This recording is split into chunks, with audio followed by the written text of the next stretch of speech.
Hi friends, welcome to my new channel DLNC Creations. This is my first project. ఎలా ఉందో ఒక్కసారి చెప్పండి. ఇదైతే దిష్టి పూసలకి సంబంధించింది. ఇది దేనికి యూజ్ అవుతుంది అంటే ఇది నరదృష్టి ఇటువంటివి పిల్లలకి దిష్టి తగలకుండా మనం కడుతూ ఉంటాం కదా, దానికైతే బాగా యూజ్ అవుతుంది. దీనికి కట్టనీకి ఏజ్ లిమిట్ అంటూ ఏమీ ఉండదండి. ఇదైతే పిల్లలకైతే బాగా యూజ్ అవుతుంది. అట్లనే ఏం లేదు, పిల్లలు కానీ పెద్దవాళ్ళు కానీ ఎవరైనా కట్టుకోవచ్చు. నరుని దిష్టికి నల్ల రాయైనా పగులుతుంది అంటారు కదా, సో అట్లా లేకుండా ఉండడానికి పిల్లలకి యూజ్ అవుతుంది.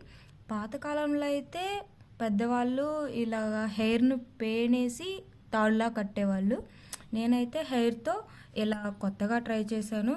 ఒక్కసారి ఎలా ఉందో చూసి కామెంట్ చేయండి. Thank you for watching.